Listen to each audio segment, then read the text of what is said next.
Jeffrey Edward Epstein lindi me 20 janar 1953 në New York, në një familje të klasës së mesme. Fillimisht, ai nuk kishte as pasuri të trashëguar dhe as lidhje politike që ta parashikonin ngritjen e tij të mëvonshme. Megjithatë, gjatë viteve 1970 dhe 1980 Epstein arriti të dëpërtoj në botën e financës private duke ndërtuar një profil misterios si menaxher pasurish për individ jashtëzakonisht të pasur. Karriera e tij mbeti deri sot e paqartë në shumë aspekte. Ai nuk drejtoi kurrë publikisht një fond investimesh të madh, nuk kishte zyra të njohura dhe nuk raportonte klientë sipas standardeve tradicionale financiare, sidoqoftë pasuria e tij personale u rrit ndjeshëm duke i mundsuar blerjen e rezidencave luksoze në Manhattan, Palm Beach, Paris, ishujt e Virgin Amerikan dhe pronat e tjera të shtrenjta. Ajo që e veçonte Epstein nuk ishte vetëm pasuria, por jeti i tij jashtëzakonshëm i kontakteve. Ai u shfaq për dekada në shoqërinë e politikanëve të nivelit të lartë, antarëve të familjeve mbretërore, akademikëve të njohur, biznesmenëve miliarderë dhe figurave të medias.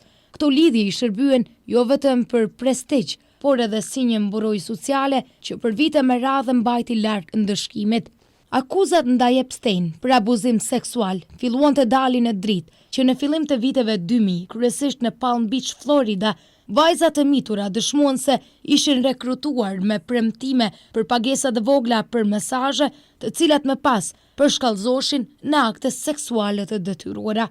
Në vitin 2008, Epstein u përball me drejtësinë, por në një mënyrë që më vonë do të konsideroj si një nga dështimet më të mëdha të sistemit penal amerikan. Ai arriti të sigurojë një marrëveshje me prokurorinë e Floridës duke pranuar fajësinë për një akuzë shumë më të lehtë se sa provat sugjeronin. Si rezultat, ai kreu vetëm disa muaj burg me regjim të butë dhe u regjistrua si shkelës seksual, pa u ndjekur penalisht në nivel federal.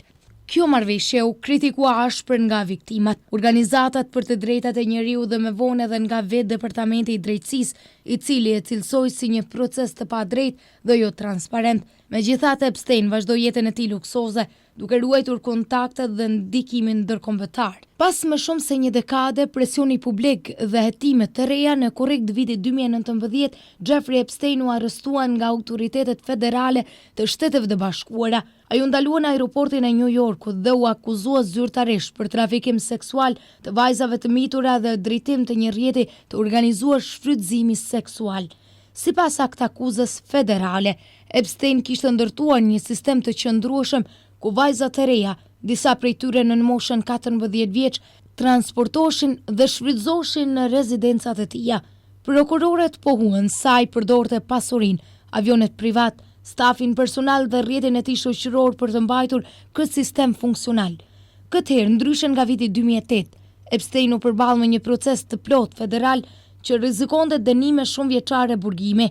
Çështja po shihi si një moment historik për drejtësinë amerikane dhe për viktima që prej vitesh kërkonin llogaridhënie. Në 10 gusht 2019, vetëm rreth një muaj pas arrestimit, Jeffrey Epstein u gjeti vdekur në qelinë e tij në një burg federal në New York. Autoritetet amerikane njoftuan se vdekja ishte vetvrasje, por rrethanat e ngjarjes ngjallën reagime të forta dhe dyshime të shumta. Raportet zbuluan dështime serioze në sistemin e sigurisë së burgut, përfshin mungesën e mbikëqyrjes së vazhdueshme dhe mos funksionimin e kamerave.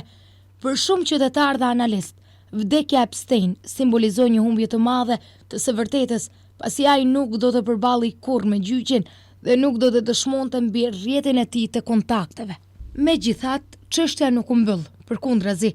Vdekja e tij rriti presionin për publikimin e dokumenteve dhe për hetime të thelluara mbi bashkëpunëtorët e mundshëm.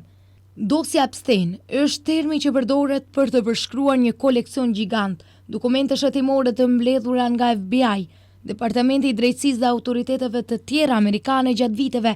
Këto dokumente përfshin emailë dhe korrespondenca private, lista kontaktesh dhe agjenda takimesh, dokumente financiare dhe udhëtimesh, fotografi dhe materiale video të sekuestruara, raporte hetimore dhe dëshmi të viktimave.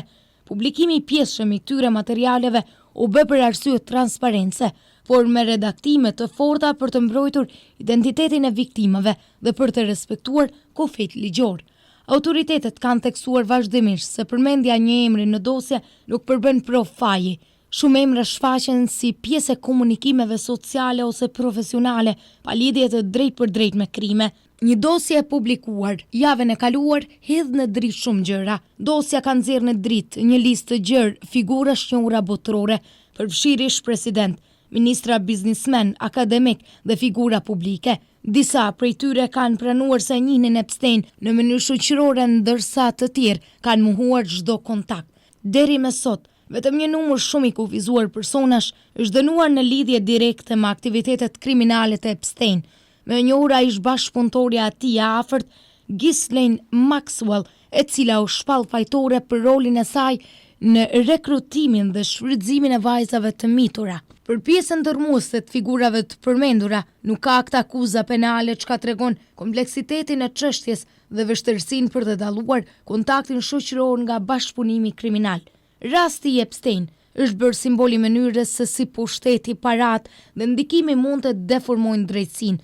Ai ka nxjerrë në pa dobësitë e institucioneve, frikën e përballjes me njerëz të fuqishëm dhe nevojën për transparencë më të madhe. Për viktimat, dosja përfaqëson një formë njohje publike të vuajtjeve të tyre, edhe pse drejtësia plot nuk u realizua kurrë në sallën e gjyqit.